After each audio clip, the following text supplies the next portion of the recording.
movements, the moment has finally come. Techno-capital singularity is finally upon us. No longer do we own private property. No longer do we own our work. There is only peace. Welcome in PAMU now. Today we have achieved the dream of the United Soviet Socialist Republics Incorporated. Rejoice, for now you can eat the bug and enjoy it. Rejoice, for now you can put the gerbil in your asshole and like it. You are nothing and you have never been happier. Glory to freedom, glory to the great wisdom, and glory to the corporation.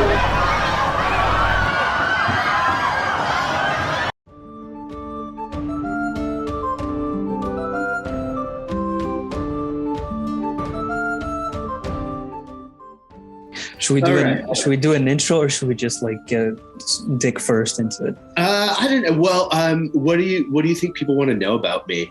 I'm not an academic. You're not an academic, but you are a therapeutic specialist. Yeah, that's right. I'm a social worker, and I work right now and have been for a while in addiction medicine. Right. Also corrections. A lot of my clients are involuntary or ordered there by the state. I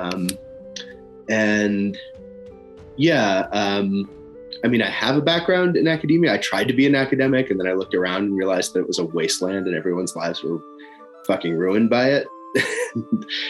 Decided to go a different route. But yeah, I've been a therapist for about 3 years now, I would say. So where did the philosophy come in? Was that part of your short foray into academia? It was informed by it, but I think it really came before it. I think it really started with being a kid surrounded by both my parents' religiosity and also just 90s California salad nonsense, right? Like postmodern salad, like nonsense thought. And from there, I kind of got into mysticism and alchemy and that sort of thinking, like Hermeticism, from a pretty young age. And then once I got to like college, I was like applying some of that theological thought to, Marx and Foucault and Derrida and that shit. Right. Okay. Because I have like in that sense a similar background. Well, apart from California, I don't think anyone can have the same background unless you live in California. But in terms of religiosity, I was like raised in Greece, but because of that experience, I was always completely just iron guard against any kind of mystic bullshit. Yeah, and I took that turn kind of in college, and am now in the last couple of years starting to wonder if that was the right thing to do. Like I had a really, Hail Satan, militant, anti-religious kind of anarchistic phase as youth. I mean, as I'm sure many people do in their youth, whatever. But right. Well, I was a Stalinist, like a Neil deGrasse Tyson Reddit atheist Stalinist when I was 12 or 13 or something. Okay. Yeah. So, but I don't think I've ever had a connection with God. But I was really good in religious studies. So what does that tell you? Do I have to pay you for mental health advice?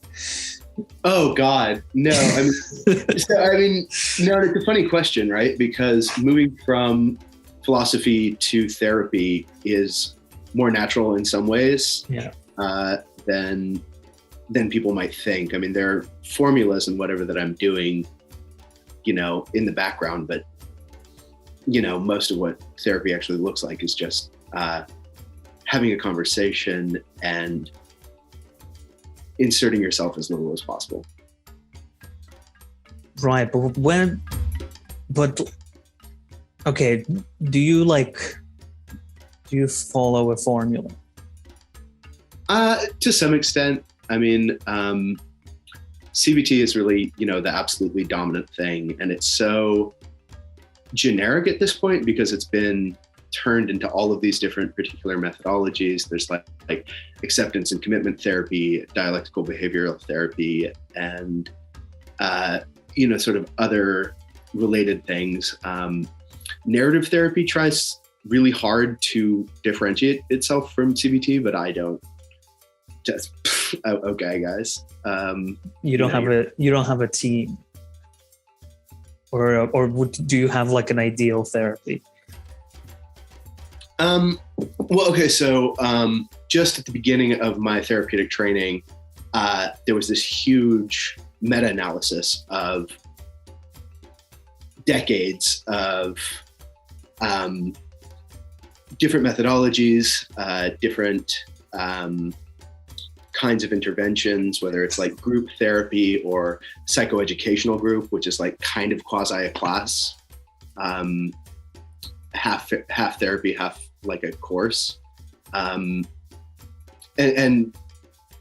all of these different like theoretical lenses and whatever. And what the meta-analysis found was that the only real determining factor in terms of positive or negative outcomes was the relationship that the client had to the therapist. Right.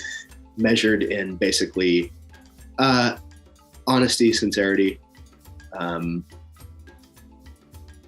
comfort, and kind of like assurance, safety in the relationship. So that is kind of my North Star, is like, don't be shitty, basically, right? To the client. Right. Does that does that always work though? Well, no. And I think, would you imagine a case where the opposite would work? Like total negative reinforcement. Right. And for the last year, I've been working with domestic violence perpetrators, right? And the thing is that like the vast majority of these guys are, maybe they have some like whatever misogynistic beliefs that they like tacitly accept or something, but it's not,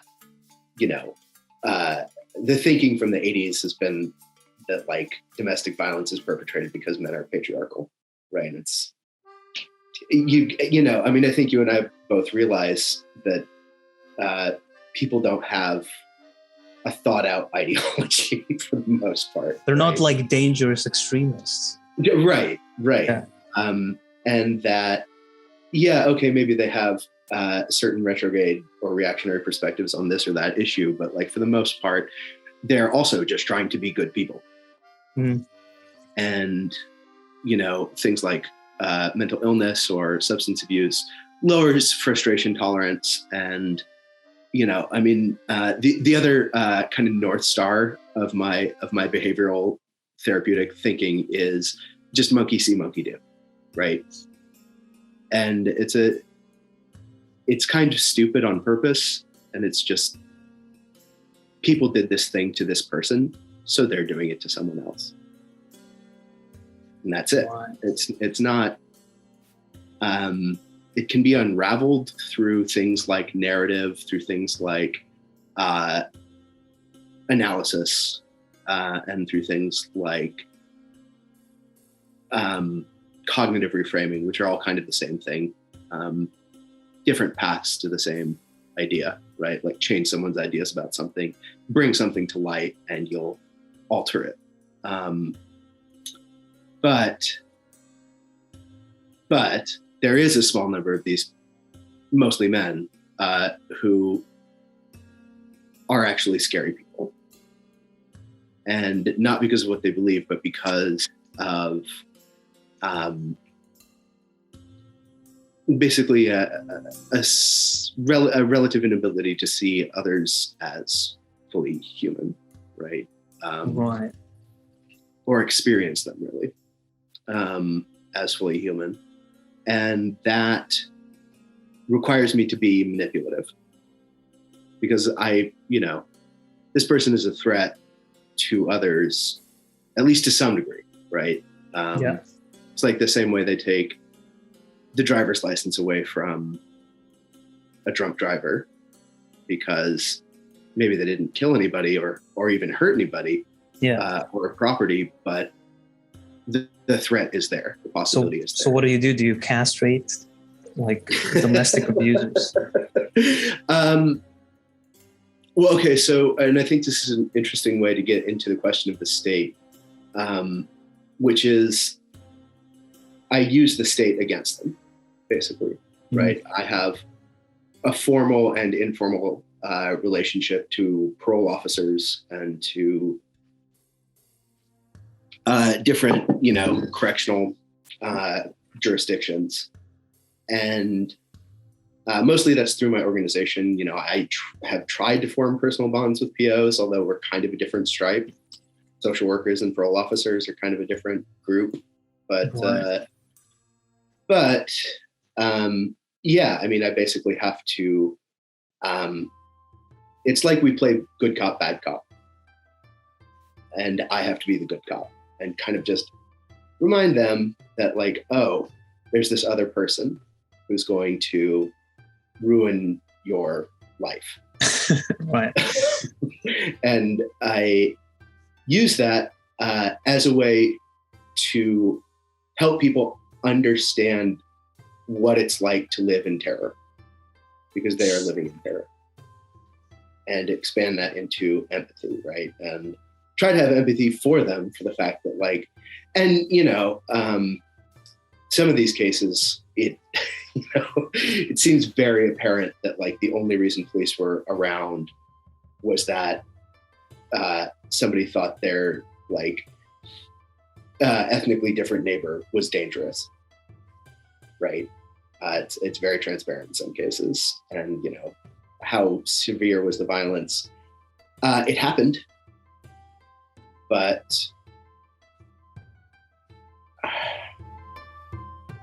a slap is different from shouting at someone. And right. I got a number of people who are just shouting at someone. And I have, some people who pulled out weapons, right? And these are different things, but along a similar spectrum in terms of just behavior, the arc of the behavior, the relationship between what people want and how they go about getting it. Right. So, okay. So, how do you think they articulate to themselves the kind of psychopathic narrative inside their head? Because I've been working on this kind of materialist psychiatric work, even though I have no credentials whatsoever. But people with credentials should listen to people without them. That's the only purpose of people without credentials, to be listened to with people in authority. Right, data for me to harvest. Yeah. And essentially, I've left a certain class of people I call exceptional wills, which, because I'm currently only looking at the average youth, because I'm trying to essentially collectivize trauma. So I'm not really, it wouldn't really help me to look at serial killers and psychopaths. And so they're just an exceptional case. But right. But how do you think they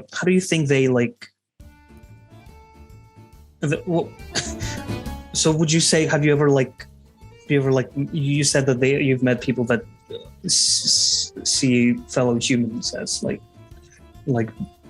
below that? Yeah.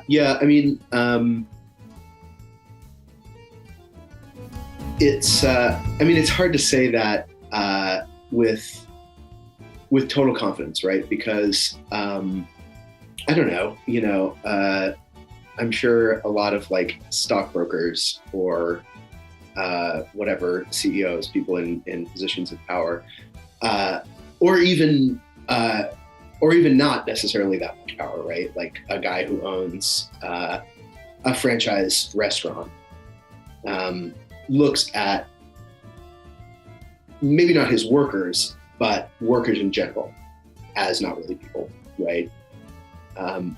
But he only interacts with his workers. So he can,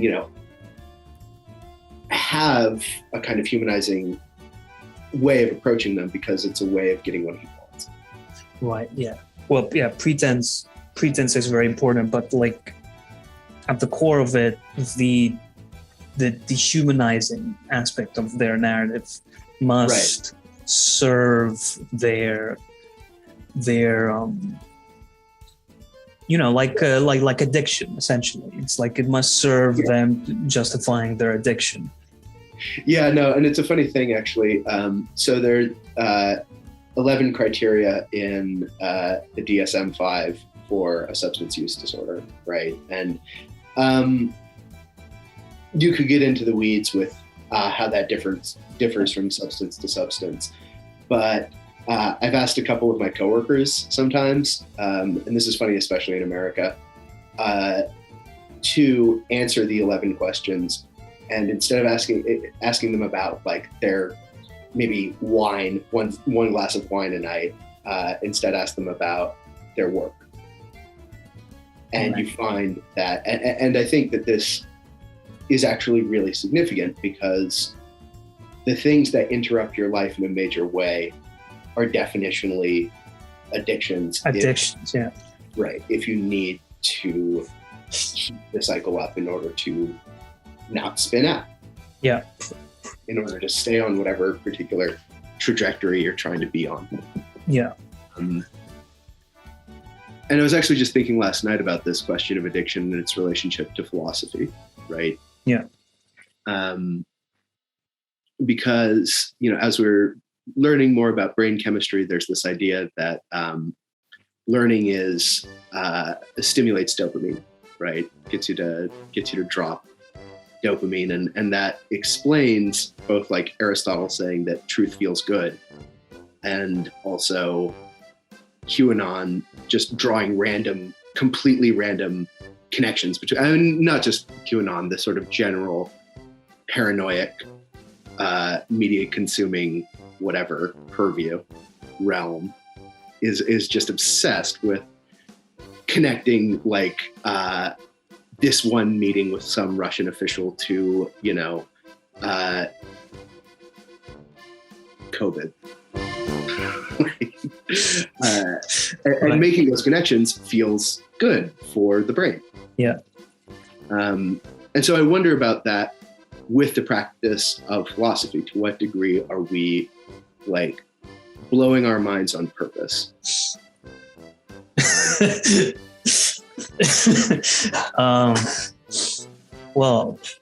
I would extend the 11 definitions of substance abuse to pretty much everything we do, any kind of activity that expends time that we are willingly doing,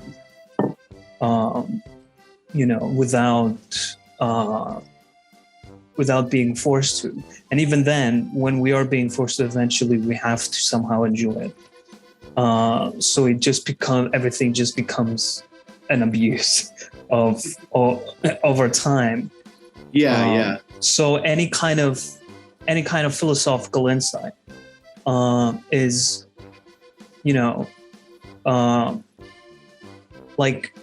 like you get into a type of thinking and then you just get carried away. The best thing that you can do in like philosophy is to allow yourself to get carried away into a different stream once in a while. Right. Essentially that is the same thing as like a gateway drug, right? Right. It's the same thing as, I don't know what it's like in Europe. I know that my own experience of college and a lot of people's experience of college in America is this, it's a very middle class thing, what I'm about to say, but it's this adventuristic kind of idea. Like, oh, I'm going to go there and then I'm going to start learning things. And then that's going to determine how I experiment with like new people and putting on a new personality, and people will believe me because it's this anonymous new group of people, you know, who are just getting to know you on a surface level. And so, you know, and people assume, I think, that they're going to experiment with drugs, that they're going to experiment with other sorts of things. And culturally, there's the sense that like, that's the age to do it, right? And then you look at someone like William Burroughs, whose life was kind of, in a way, charts the development of that relationship to higher education. And he just went off into nowhere and nothing all of the time. It wasn't this like contained 4-year adventure. It was a lifetime of seeing what happens if you risk everything. I think Azim has joined us. Yeah, it looks like. Azim, are you here? Yeah, I'm here. Give me 1 sec. I'll join the conversation whenever I find the opportune time. All right. Well, okay. So you have these like gateway drug thoughts, Right. But there's something particular to college or like university, where you find people that you could talk to about that kind of stuff. But you're often, but like, it's never, because it is an addiction, and it's never fully, your like passion is never communicated fully. I mean, I don't think it's possible to ever communicate passion to someone. Like, what do you think about that? I mean, I hear what you're saying. I think that there's a frustration in the insufficiency of language, basically. And that, I mean, it comes out, okay, I could back up, because communication, what do we mean by that? And I think there's this very enlightenment and then kind of inherited into people like, oh shit, it was going to be a pretentious Frankfurt school, whatever, and now I can't remember. But that communication is this informatic kind of thing. There's a formal, like, I communicate these words to you and you have an image of that thing and what it means to you. And we talk around it a few times to get closer to the truth of what we're trying to say to each other. But it's basically a transfer of information, as if you're, moving a file from one desktop to another, right? And I think that in that sense, yeah, communication is impossible. But if we take a different approach to what communication is, and really emphasize the concept of commune and communing, then first of all, there's nonverbal communication. And then you expand out in almost every direction from there, right? Because you could take the example of sharing a file or moving a file from one computer to another. What is also being communicated in that act is the entire realm of informatics, the intention of sharing, or perhaps, whatever the endeavor is, right? Like I share documents with courts and whatever. So what is being communicated is that intention. And the further you go with it, in this direction of communication, meaning just the binding together of different elements, the communing of these different elements and people involved in it. And then communication is actually exhaustive and happening all the time.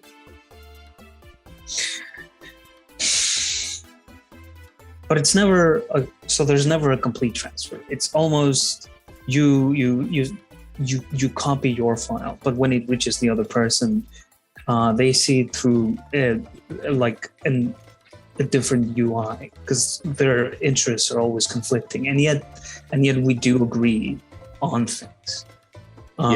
So at the bottom of it, there is always an assumption that if there was no assumption, then the slightest discrepancy would impede on all agreement, right? Because there's no such thing as like, I don't think there is a thing such as like a perfect agreement between two parties. Their interests are conflicting, but then they communicate to each other their language, their narrative of what they want, and the other party sees it as a kind of rudimentary alignment with their interests, so they jump on it. So they assume that they have the same interests in mind. So in essence, like all human communication is like parasocial. You have a parasocial relationship with everyone. Okay, right. Well, and I guess I would say my response to that from this sort of generalized idea of communication is that it comes out in the wash, basically. It comes out in what? It comes out in the wash, which is to say, like you put clothes in the washing machine and you didn't know that there was a lighter in that pair of pants until it comes out, right? Right, okay. And that lighter is like those disagreements, right? And so it's not in language that we find the fullest expression of communication, but in activity. And that doing together part of it, the part where we have a basic agreement, let's go storm the Capitol or whatever. Right. In the way that shakes out in practice, you see that only certain people are armed and only certain people are willing to put themselves on the line. I think that is crucial. Yeah, I think, the activity actually should come first, because we can both enjoy the same activity with conflicting interests and and then we assume that we have a shared experience in this. So the agreement is almost like auxiliary to the activity. Right. I mean, it happens on purpose sometimes, but it happens entirely accidentally other times, right? Mm-hmm. Like drunk men getting in fistfights at bars. Mm-hmm. I mean, you can look into whatever their psychology, their belief system, whatever you want to try to explain it. But in the moment, they probably got there through a series of decisions, but not by agreeing with each other, not by saying like, let's fight in an explicit way, right? Yeah. And yet they do agree. There they are, exchanging blows. Yeah. And then they form a fight club. Right. So that is something like a scaled up version of an agreement between two parties. Now it involves a complex network of like a multiplicity of conflicting interests. Somehow all of these people, none of them have the same interests. None of them have the same kind of desire and view on the activity, because you cannot reproduce like experience, essentially. Right. And yet this activity has something that has something in it that allows for this misinterpretation to like proliferate. Right. and form a group of sorts. Yeah, and I mean, it's funny because disagreements become, or rather, what seems like a dissent can go on for such a long time that, you know, by the time it, like I was saying, sort of comes out in the wash, whatever that means, in the post-hoc world, we see that it was actually the dominant interpretation. Yeah. It was actually the main, and I mean, you know, the Capitol riot is a great example of this, right? It was huge. It didn't really do very much. If there ever is a right-wing coup in the country, I'm sure historians will say it prefigured that, but I don't really see it happening in that way. But you know, you have all of these people saying that they're constitutionalists, saying that they are devoted to a certain idea or certain image of state, and how do they manifest that, but with a giant attack on the state? Well, in which case we should separate two types of disagreement. There's the one that you say, you know, comes out of the washer, the lighter, that gets smoothed out because it's not too, you know, like one of the rioters decide to, I don't know, they want to take a shit on McConnell's desk, right? Maybe not like everyone wants to do that, right? But then there is the other kind of disagreement that essentially, the best way to put it is, if in like this weird like Kantian way, that if someone would universalize this disagreement in like the perfect world, their activity, the activity that everyone is agreeing on, would no longer be able to be enjoyed, such as like if one of the writers said, let's no longer be constitutionalists, for example, right? Let's ignore the Constitution and start our own nation or something. Right. So it's like a sort of disagreement that actually sparks something. Yeah. That changes the whole thrust of the activity. Yeah. In other words, okay, right. Well, and I think that is almost, I mean, I hesitate here because part of me wants to say that is almost magical. It's like, you know, like Lenin in What Is to Be Done, he talks about how terrorists and populists basically agree that what you need is to just pull some magic button, you know, pull some magic lever, and then the revolution will spread like wildfire. Right? Yeah. And the German ATM.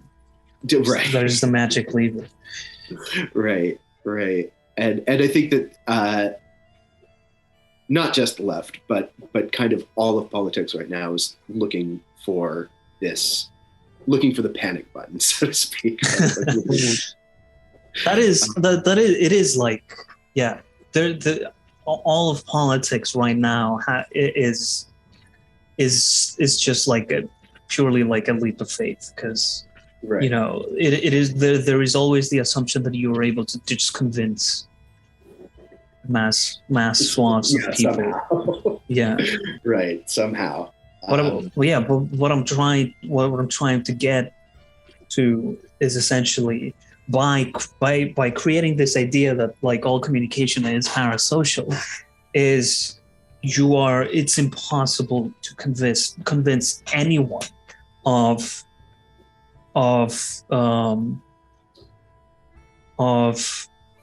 well, essentially getting rid of their addictions.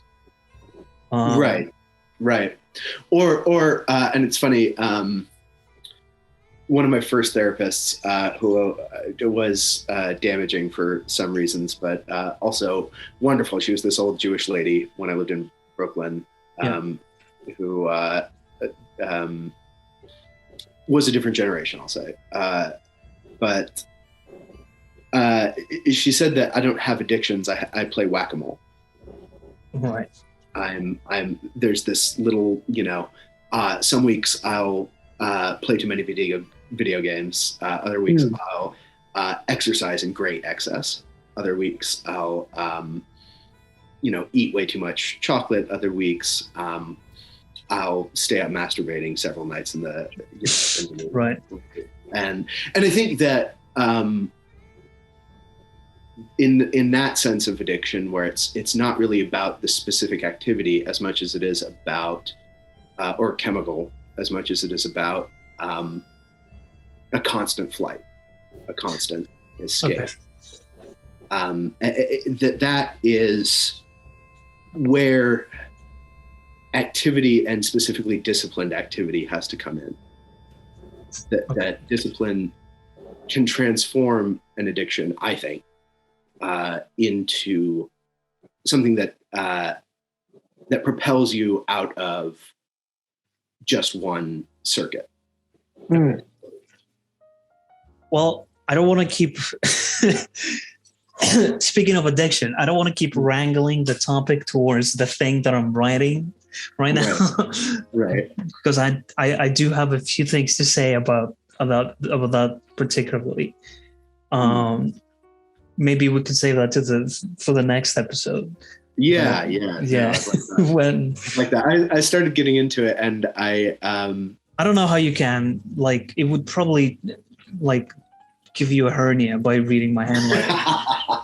Yeah, but I mean, that kind of writing is necessary, right? Like, if you want to actually write something coherent, you have to get all of the incoherent out first. Yeah. It's like I was saying with the domestic violence example, that it's not so much that there's a clear ideology, it's that there's a bunch of these fragmented beliefs, among which are things like, I can't trust other people, and also I can only trust people I can control, and also I can only trust people who control me. Right. And they're completely contradictory, and they don't fit together, and yet the same person has them, and they come up in whatever different instances. Right. That effort to try to regularize what you think can only happen after you examine the nonsense, the absolute nonsense that's just pumping through your mind at any given time. It's very enjoyable. And I think the most enjoyable part about this is that I'm writing without reading any literature around it. Yeah. No bibliography, no references. I don't know, but it's so fucking freeing to do that. No, after my first round of grad school, I took 6 months, and I intentionally read nothing. I read no news. I read no books. I read nothing to the extent that whatever song titles and stuff like that. Sure, signs on the road, but I tried to really shut off the that part of engaging with the world, that part of my way of engaging. Well, just secondary literature about everything. Well, yeah, and I mean, journalism is also that in many ways, right? Like, seldom are journalists really writing in the first person. Mm-hmm. Yeah, it's so bad, dude. Yeah, no, it was an absolutely insane time in my life, because it was 2012, as smartphones are becoming everywhere, and everything. And I was, living in New York City, which is the most news and media saturated place I don't know that I've ever experienced. I wonder, if there are other places that are more saturated in that way, but like trying to avoid that, it did almost feel like knocking myself into a different circuit, right? But yeah, I don't know. I mean, I don't know. So, doing my biography is to people.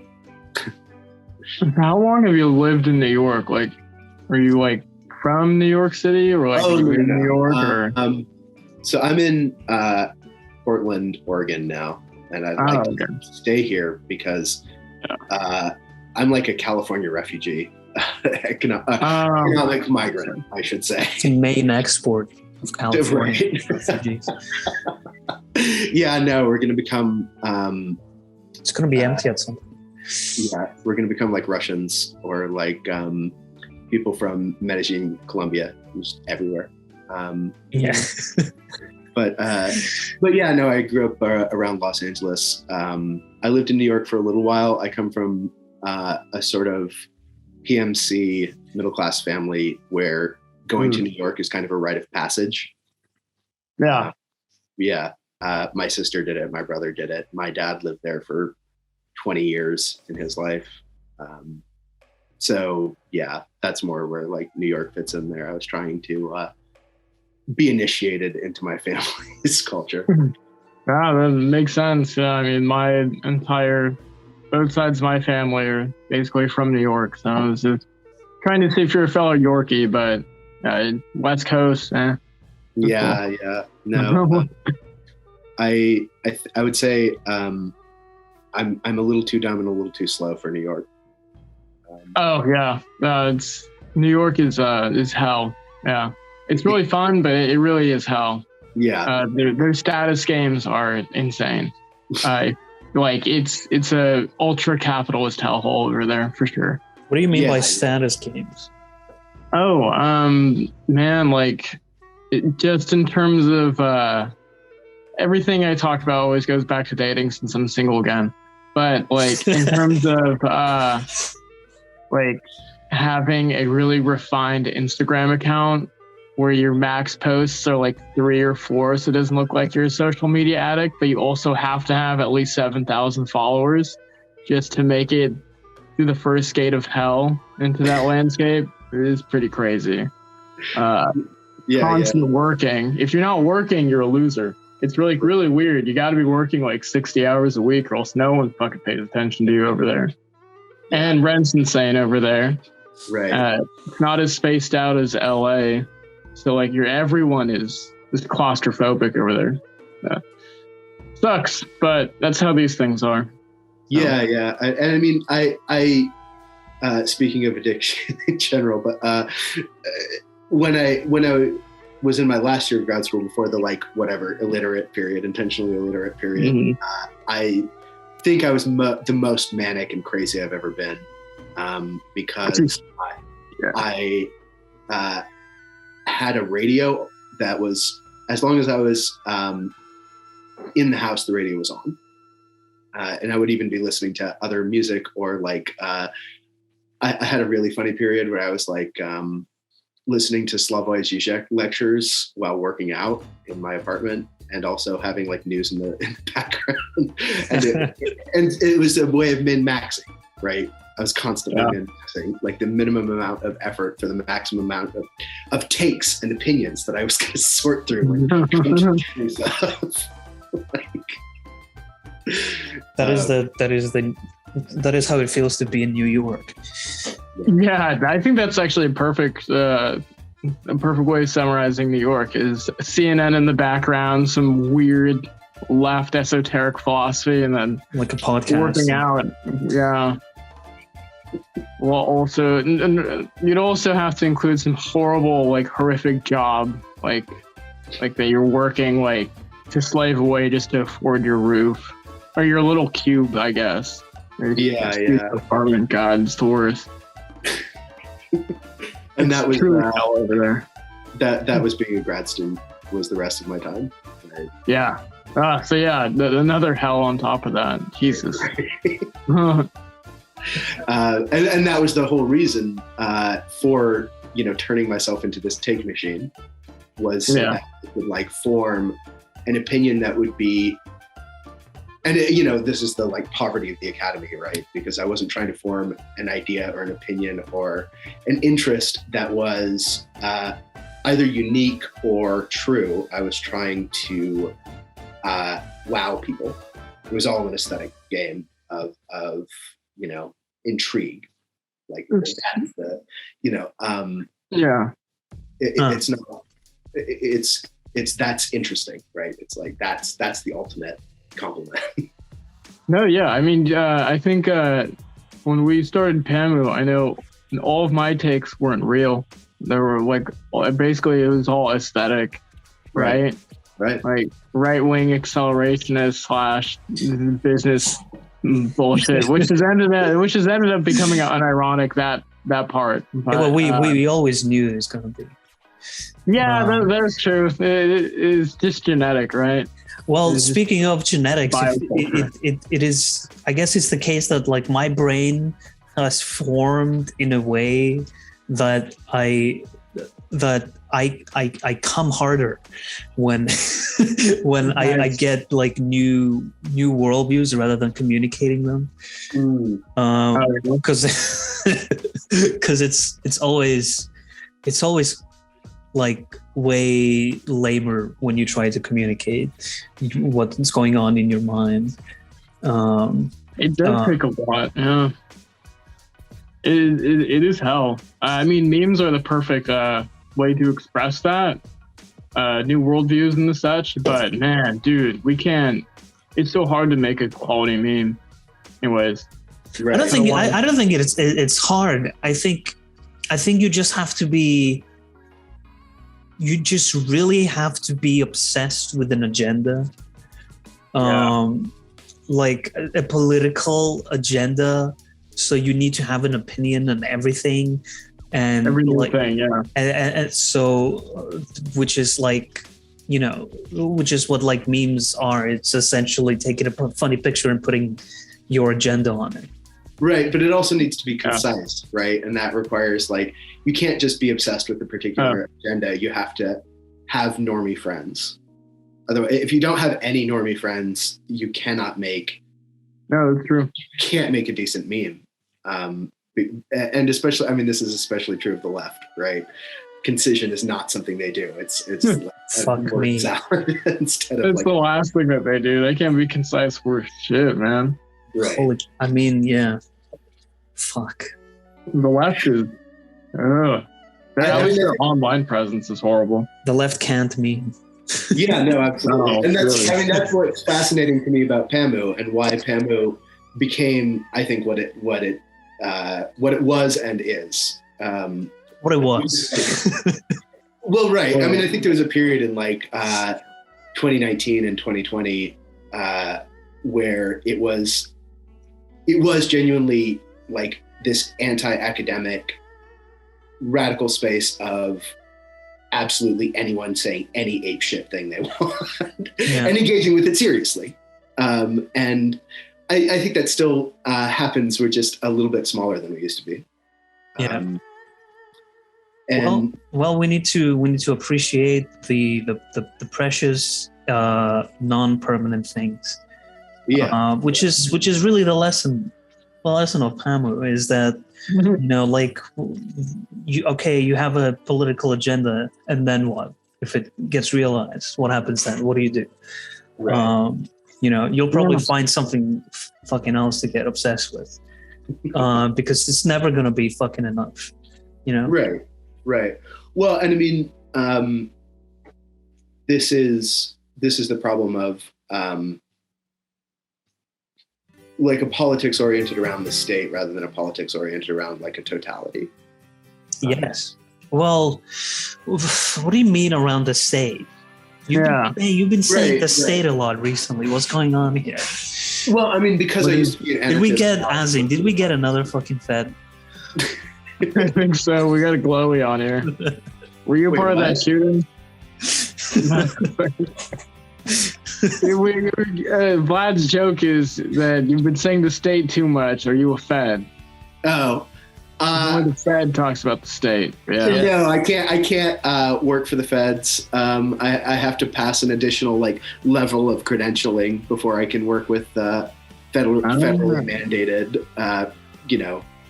correctional situations. You have to climb the ladder. Yeah, right. But no, I mean, really, because I was for a long time an anarchist. I like literally, lived in squats and shit. And then this weird trajectory that I followed brought me to being like the soft hand of the state, the soft hand. That's just the classic anarchist pipeline. Yeah. Anarchist to like PMC by the time you're in your mid 30s, right? Did you like get canceled or something?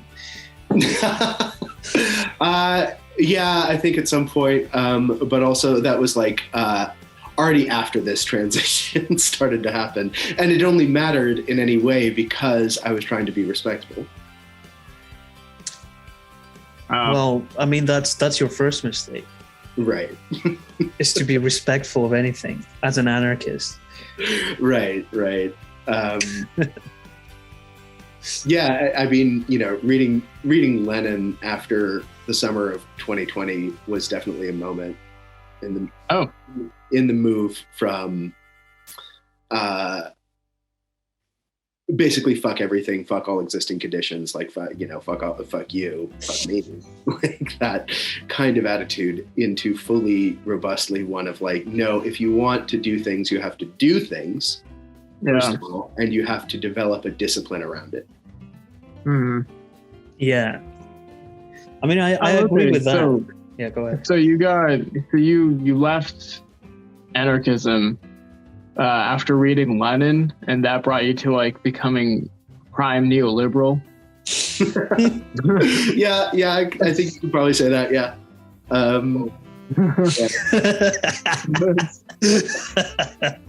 It's always fucking Lenin, dude. Right. That right. motherfucker. Everything goes Lenin, back though. to German money. Yeah. Mm-hmm. Lenin was pretty cool. He was like the best thing that came out of that whole PAMU movement. I don't know. Have you ever seen? Well, obviously you haven't, but there's a Trotsky show on Netflix, which I love to talk about. Is that true? There's a what on Netflix? A Russian-made Trotsky show on Netflix. Oh, that's amazing. So it's in Russian. Obviously, it has subtitles. Right. And it's well, first of all, it's fucking epic. Okay, like Trotsky meets Freud at some point, like in France, and Freud looks him in the eye and says, "That's the same kind of like diluted pupils I see in fanatics and like psychopaths." And like during a lecture, during Freud's lecture, Trotsky stands up and says, "What about revolution? It's all about sex." It's all about sex and desire, but what about freedom and stuff like that? And there's this one scene in the beginning, so like before during Lenin's exile in France, there's this one scene where Trotsky goes to his apartment. He has like a little balcony, and Trotsky's like a short fucker, right? But he's like, Trotsky is like taller than him, but Lenin like steps up on like the roof tile and is like right on the fucking the cliff, like he's ready to fall like from a 4-story building and shit. And that was like that was supposed to like signify how he's just like willing to die for anything, and he kept doing that like every night to test himself. But then the implication was that Stalin caused like micro strokes in Lenin's head, and then like blocked all access to talking to him. Right. Even though like Lenin, well, in the show, Lenin agreed that Trotsky should be his successor.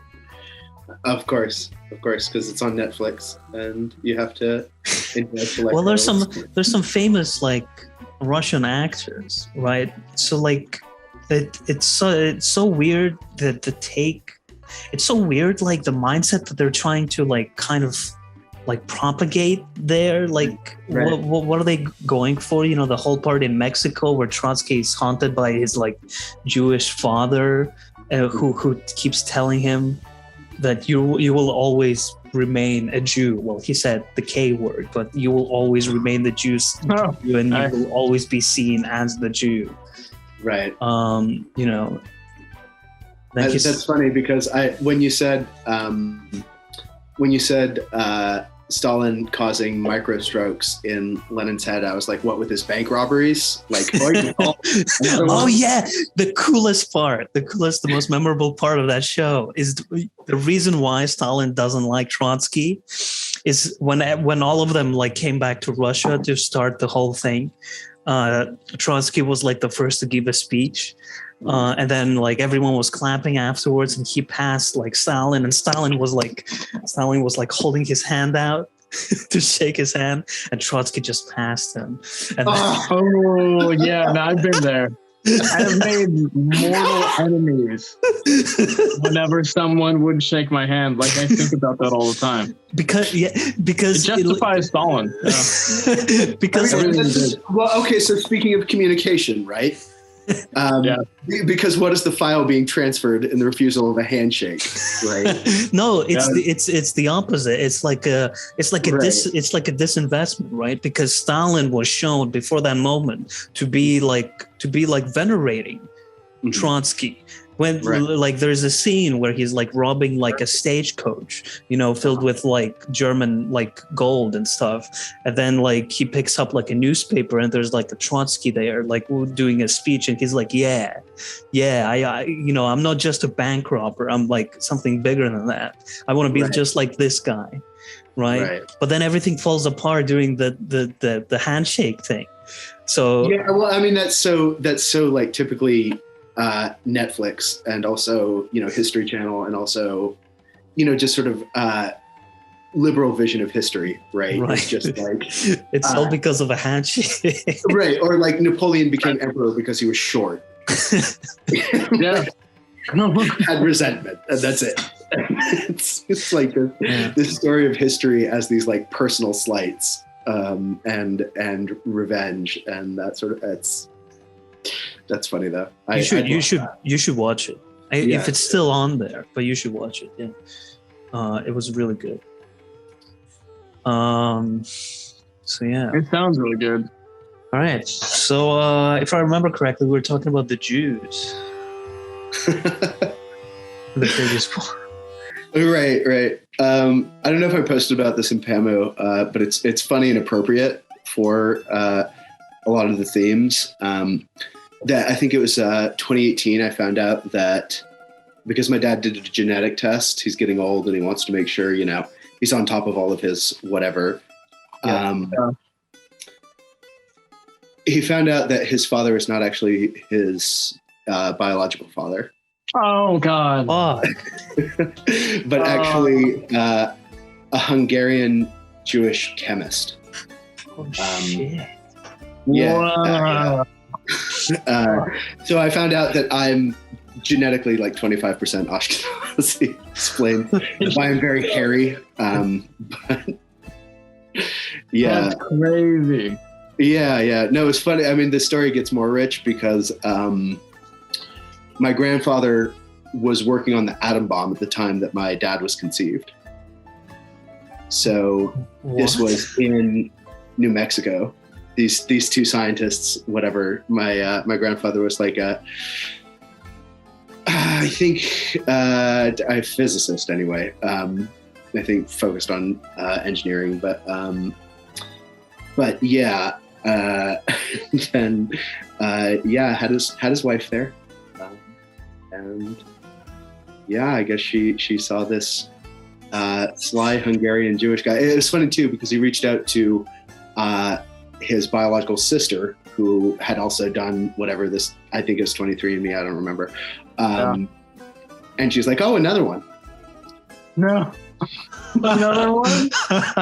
What a G. That guy was a Hungarian Jewish guy who's throwing his schlong everywhere. Holy shit. Right. Wait, so your dad was he raised?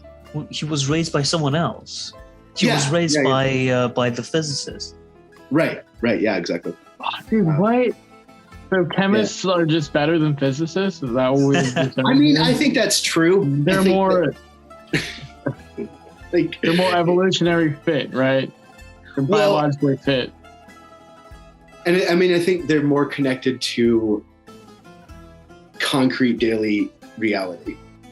I think what this really means is just that your grandma was into nerdy science dorks.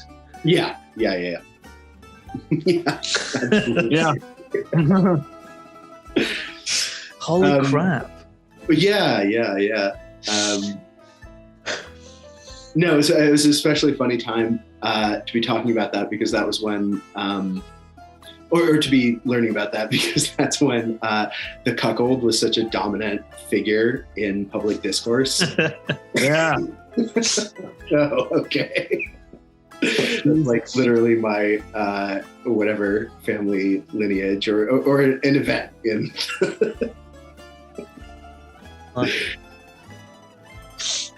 So Azzy, you had some edgy fucking questions to ask. Yeah. I want to ask, Vlad, you wouldn't be too good with this question because you don't live in America. I think we all live in America. Well, everyone kind of does through a screen at least, right? Yeah. No, but like, how do you guys feel about the recent school shooting, the Uvalde, Texas shooting? Have you guys looked at that at all? A little bit. It's impossible. You know, one of the things about being in America is that it's impossible to avoid learning things. But yeah, I mean, I mean, do we want to take like a current event perspective, or no? Let's not take a current event perspective. Let's take a why. Like, what is the idea behind the school shooting? Why is it a thing? You know, like you could go like, what is creating school shooters in America? Because it wasn't a thing. This is the only recent phenomenon since Columbine, right? It's only been like a 25-year. Well, it was particularly bad. So it is like it's not like compared to Columbine. It's compared to the other one where like the cops would just not like go in. That was really weird.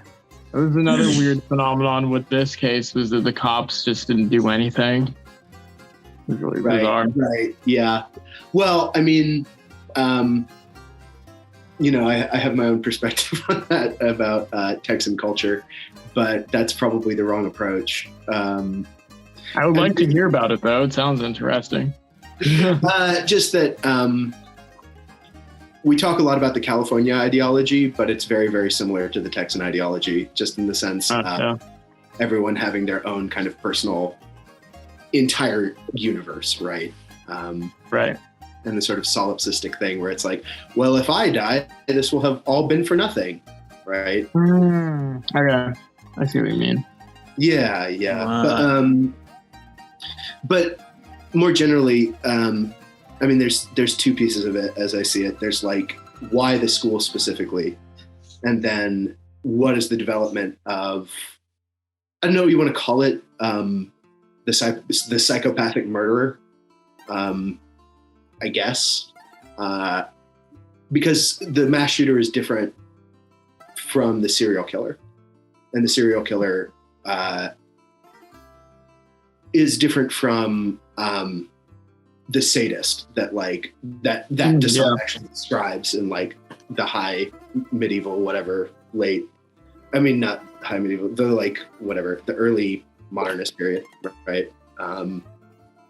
That, you know, there were these like absurd orgies of blood that were funded by, you know, the church and by peasants through the nobility. But Yeah, so separating those two, I mean, the thing that seems obvious with the schools is that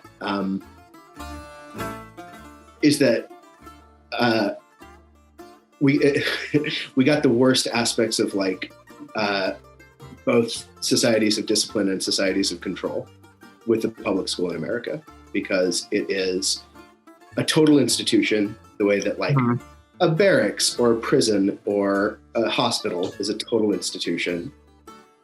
And then it's completely underfunded. It has no public mandate.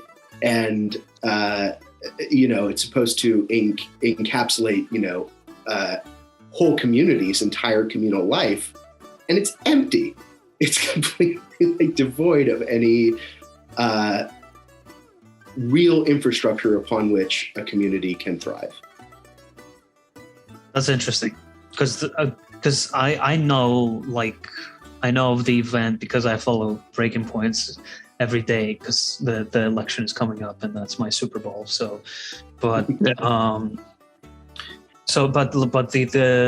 was the education system wasn't mentioned once, right? In any of the kind of mainstream or even half mainstream media. It's always like, fucking whatever, NRA and my fucking auntie's mental health. Yes. What you said, mental health, basically. Yeah. Right. Which, I mean, you could draw the same arc there that I'm talking about with mental health and public schools, right? That it's like both this completely encapsulating worldview and also, people live inside of mental health as if it's like a sort of total institution of society. And yet most people don't get treatment. But when mental health is mentioned, it's always like, like a clinical kind of institution. Let's build this mental health hospital in that town where there is none or something. It's never particularly about the education system in America, which often feels like it's glossed over because everyone has just given up on it. Right. Well, and that's the success of the neoliberal model, right? Is that, there's the rollback neoliberal moment where it's like, we don't want to be communists, so we're going to take all of the money out of our public institutions, and then they naturally fail, and so we're going to actually disband them in a lot of cases, right? And the tell, of course, is that while this is such a like soy whatever leftist thing to say, but like these prisons are going up with all of that public money instead of schools, right? That is very soy. My dick has shriveled up, but I know, my God. But it feels like like neoliberalism isn't like that efficient. Because if I would imagine like an education system under like a hyper-capitalist society, it would be just like an MBA. No, it would be an MBA from like age 4 till like age 21, right? Wow. Like you learn about taxes, you learn about like property codes. You learn about like investing. And at least that will keep you occupied, not just like a vacuum. Well, and there's really, you're not exaggerating when you're talking about like the disciplinary aspect of it. It is like it is like an empty classroom, but there's a fucking cop there, also. Right. Yeah, basically. I find that like. To me, when I see like a cop in like the mess hall in America, I find that like deeply unnatural. I don't think that's a thing anywhere. Right. Well, and I think the thing about schools that I think separates it from, so this idea of like a hyper neoliberal public school. I mean, I don't know if it could be public, right? The like MBA starting age 4 of like, teaching people to recognize different currencies or something. It has to be public, right? Match the dollar to the color, right? It has to be public because like neoliberalism isn't about like complete privatization. It's about, Right. I guess the soy jack way of putting it is socialism for the rich, right? Well, yeah, but also, I mean, that's why public school is such an important question, because children are unproductive. So you need something to do with them. Right. Yeah, put them to farms. Yeah. Yeah, right. Make them work the field. Child labor laws. Okay. But like, is that a lost cause at this point? Will we ever come back to, to legalizing child labor? Yeah. I mean, yes, but not for those reasons. One can only dream. Like, right. Put those kids to work. Yeah. Right. No, I mean, really. And that gets to the question of what do we mean by like a neoliberal state, right? Like if it goes all the way to let's put the kids to work, then that validates the idea that neoliberalism is nothing but privatization. But as long as the public schools remain a thing,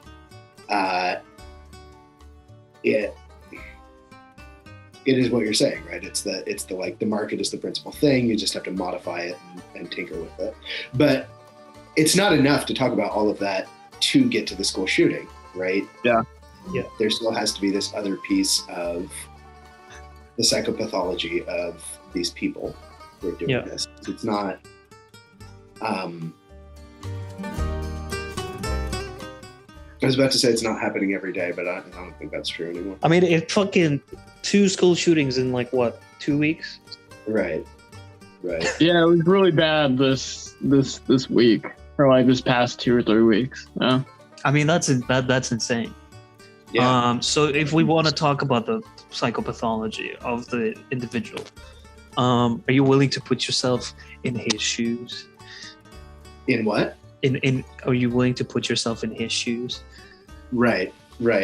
And I mean, I think that's why we end up with all these cultural explanations, because culture is something you can like observe from the outside. Yeah, exactly. You're not gonna hear like on mainstream media or on like YouTube news, industrial complex about like, what the kid was really feeling was deep-seated homosexuality or something, Well, and that's why Ted Kaczynski kind of prefigures some of this in a lot of ways, because he actually got his manifesto out there. Yeah, he did. It wasn't just on Reddit. It wasn't just on Reddit. Yeah. Those used to be the days. You remember when the serial killer manifesto used to like go up in New York Times and shit? Oh yeah. Elliot Rodgers was huge. Yeah. Son of Sam. Right. Like BTK, like they basically caught him through like his like media obsession. So how would we put ourselves in the killer's shoes? Right. Well, and I mean, I guess it's basically why, because so many of them are suicidal, right? I don't know the numbers, but I would guess that like the majority of them are suicidal. So why not just die? Like if you're at that point, why not just die? Why does it have to also be, I'm going to kill a bunch of people on top of that? That's the question, yeah. That is an important question, because it is crucial in speaking about like violence in general. Right.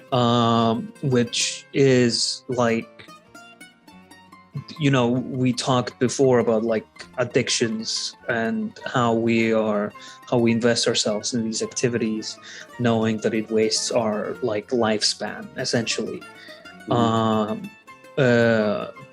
like when it comes to violence, there's something that, I don't know if it flicks in us, but we decide that we would rather just risk it.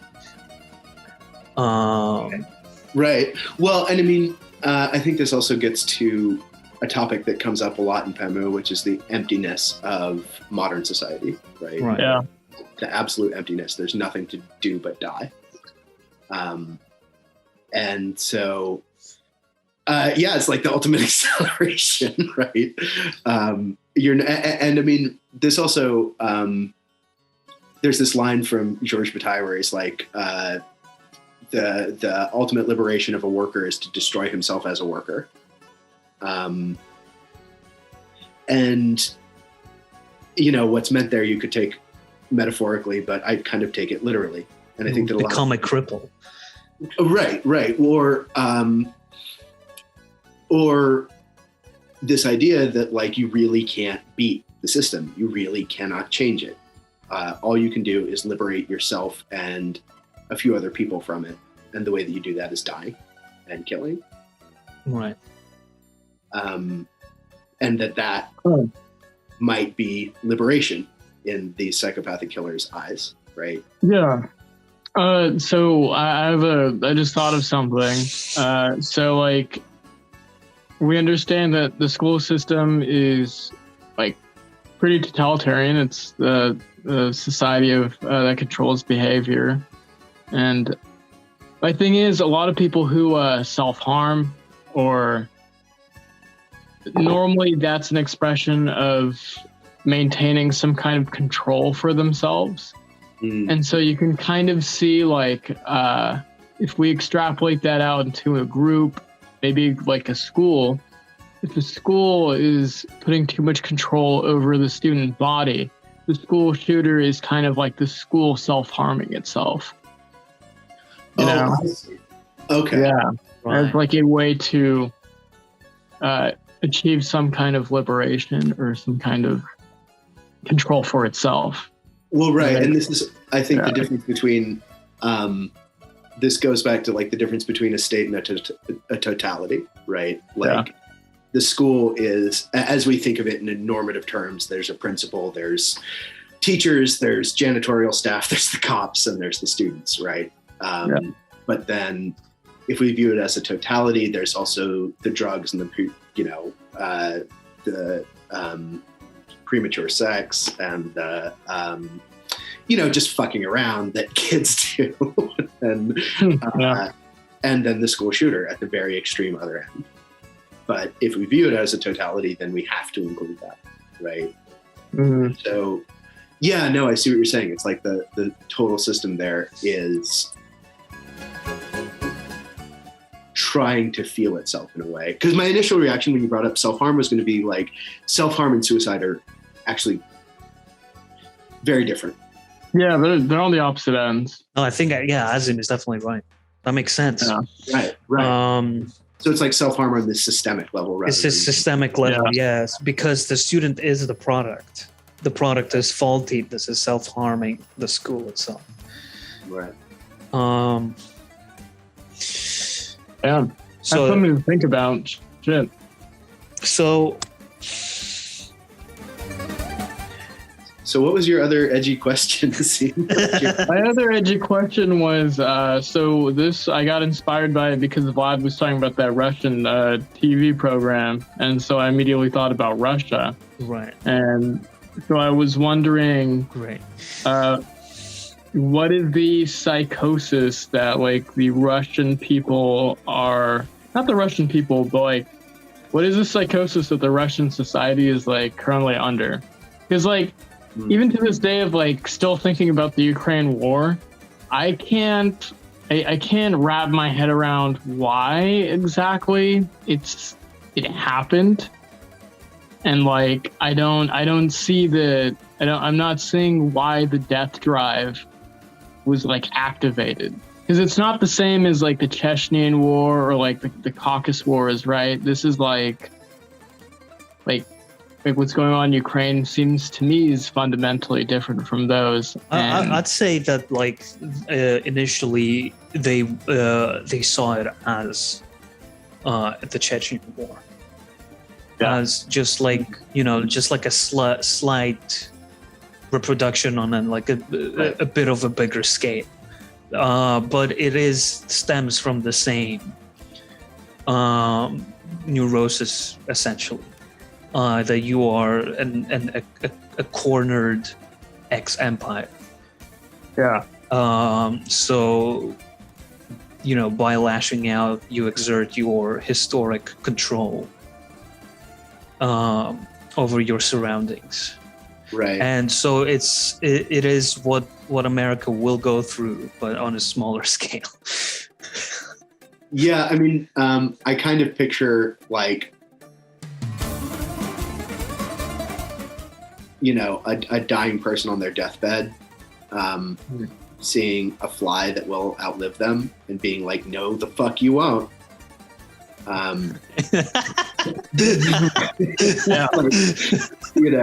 Reaching out and smashing the fly. Yeah. There's a darker thing that I'll bring up, but another analogy with a patient who's terminally ill or someone going through chronic pain is that sometimes they'll call like nurses over to like come take care of them. What they do is, because they're in such horrible pain. This happened to my brother when he used to intern at a hospital, but they'll call someone over and they'll just grab like whatever body part they can reach and squeeze as hard as they can to express that pain onto someone else. So I guess it's kind of like similar, as Russia is a decayed society that none of the other like internal development things that they've tried to do, like didn't they try to create like some like weird version of like their own Silicon Valley and that like completely failed? But like as they tried to reach out in the global order in other ways and was completely either neglected or completely failed in that, Ukraine is kind of like that thing that they have to share pain with in order to justify its own like existence of being like terminally ill. Right. Well, that's a poetic way to look at it. I don't know. I don't know if the Russians actually feel like they are these dying patients. That's fair, but I'm not saying like the Russian people, right? It's just mostly the state itself. Right. Yeah. Like the Russian power. Well, that could be this like analogy could be, way more accurate than we think if the rumors are true about like Putin's state of health. Oh yeah, I forgot. Didn't he get like a stroke or something? He has like he has all the diseases. He has like blood cancer, chlamydia. Just like monkeypox. He got monkeypox. Every week another like Right. anonymous state official comes out that he has like one of his balls fell off or something. Like. No, isn't that kind of like ironic that he tried to avoid any kind of health issue by creating his long table, right? and completely like self-isolating himself, only for him to basically have gone crazy. He might be dead. Has he made any like? Is he out? Has he made any like press releases or anything? Yeah, he did that. He did that weird. I don't know if you guys remember. That was like a month ago or something. He did. There was like in a stadium. He did this like massive like speech appearance, where there were like tons of people waving Russian flags, and he appeared. And then like he started talking about whatever his like dick is small or something, and then like and then like Western media. Like, so I'm not sure because I wasn't able to see the footage itself.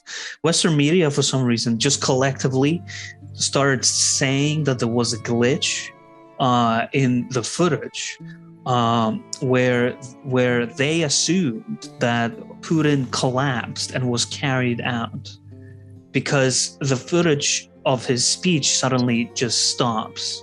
Mm-hmm. Whoa.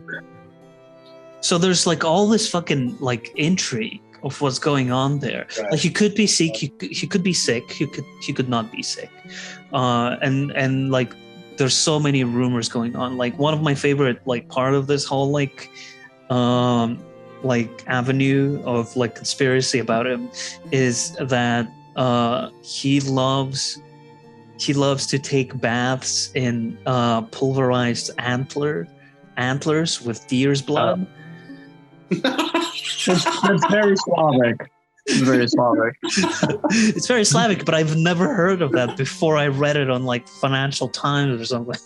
It was on FT. That's so weird. That's perfect. That's Why so would perfect. Financial Times post that? That is the weirdest Exactly. like news. That is the weirdest paper that exists. It's like FT never posts anything about finance. It's always they just were like bizarro. yeah, they were speculating, that like Putin has made like 50 trips to like this health resort in whatever fucking place in Russia, and he has met with like over 100 like oncologists, and he was introduced by like the deputy of like national security or something to antler baths with deer's blood, so that is his favorite pastime.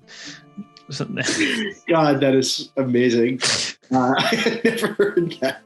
So that's what Russian oligarchs are doing. It's better than Epstein's Island. Oh for, Christ, dude! I mean, the amount. It's better. I'd rather our elites did shit like that. If you think like Western elite don't have accountability, I mean, just think of the fucking oligarchs in Russia. This shit that they must be like up to. Well, and I mean, it's funny talking about this because like it's really hard to slip. To avoid like slipping, I think, between like, okay, Russia as a nation state versus Russia as this reflection of this personality that is Putin, and then Russia as a people, right? I think that is important because that is important to make sense, not because of like I have any love for the Russian people left anymore, but because I think Putin is genuinely skilled, Right. You will not find like a single Ukrainian who will underestimate because of like what happened in like Crimea. He is genuinely good at what he does. So you almost have to separate like Russia from Putin, which also means that what happens after Putin? Can we imagine? Can we imagine a guy after Putin who is as fucking like a cold killer like Biden says? No, I don't think there's anyone in Russia that could pick up the mantle. Russia would become truly. It'd be a satellite state to either the West or China, or China. But it's not just that merely because you won't find a person who is smart in Russia. I'm sure you will find like a couple, but it's going to be a person who has lived and served the state under Putin for 20 years, for 30 years. So you cannot. I don't see how you can replicate something like that. Sorry, they would mute myself. I got allergies going, but I mean, I don't know. I feel like the psychopathic killer is an interesting figure here because are there people who are cold like Putin in Russian society? There must be. There must be. You mean like hyper calculating cold or like just no feeling towards both. Like, probably both, right? And coinciding in the same people, right? But it's, I mean, the biographical element is interesting because he is so connected to the history in a personal way, right? Of the last 40 years, really. Yeah. And that is not something that you can replace. Yeah. You can't replace the mythological aspect to Putin. Right. You can't do it. Yeah.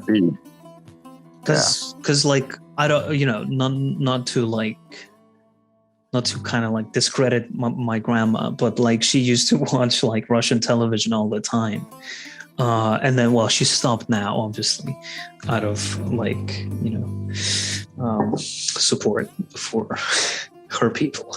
But she, there was a very long time where she used to say that there's no one else who would be able to keep Russia together. Right. And so the Russian people are almost bred on this belief. That it's almost like a self-hating belief that like Russia is such a like savage country because they see the shit around them every day, right? It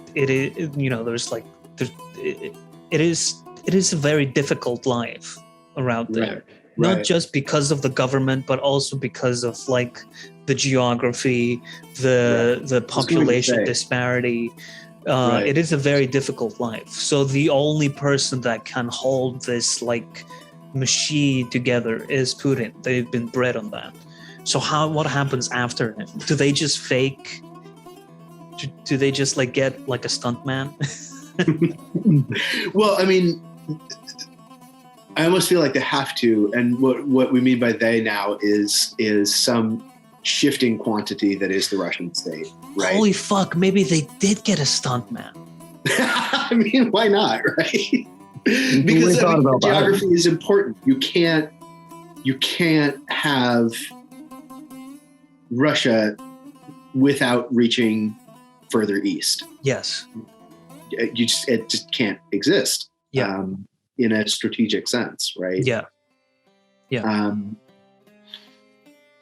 But yeah, I mean, it's an interesting question, also in terms of like this idea of totality, because that problem carried through from the Tsar all the way through the entire Soviet period and now, right? The problem of this geography, and the ideology doesn't matter. The personality of these leaders doesn't particularly matter. There's this force that almost feels like it can't be overcome politically, certainly not. And that's why Ukraine makes so much sense, right? Like if there is no buffer between Russia and the UK, then there's no Russia. Or Russia and the rest of Europe, I mean. But there's no Russia. Right. So Putin is dead. He died, and they brought like a series of stuntman Putins, like to the state officials. And the best one they got is like, oh well, that guy has a bit of a puffy face, but it's fine. It's fine. It doesn't matter. Everyone will think that it's Putin, but he has like, blood cancer and like antler fucking baths or whatever. And then like the military, which has become like increasingly important in Russia, decides to exert its control by invading Ukraine, but because they have no Putin anymore, it's a total strategic blunder. Right. As if like shirtless Putin on a bear is now like the figure of Napoleon. Yeah. So, okay, Richard, we have 3.5 minutes left to our lives before we die. Okay. So let us talk about Mark Fisher. There's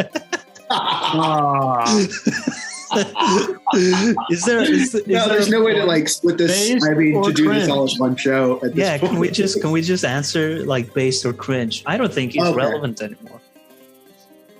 Wow, that's a cringe answer. Yeah, I mean, I think based. I think the most important thing about Mark Fisher is just popularizing some of the more obscure parts of like whatever Jameson and Zizek.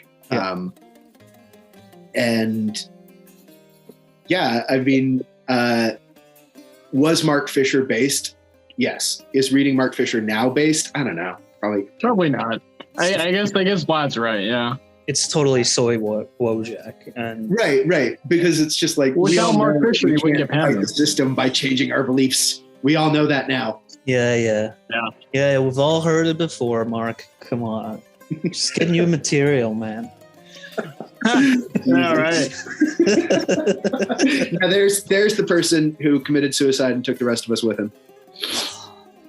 That was his exertion. It's Azim's theory. He exerted control over the school, through making us all fucking super depressed. Yeah, Mark Fisher, he's depressing. Holy crap, dude! Azim, your theory fucking works for everything. I think it's really good. Yeah, it's like it's the god of the gaps, for psychology. Holy crap! Oh my god, dude! Yeah, it's taking everyone with you. Right. It's the fullest expression of the death drive.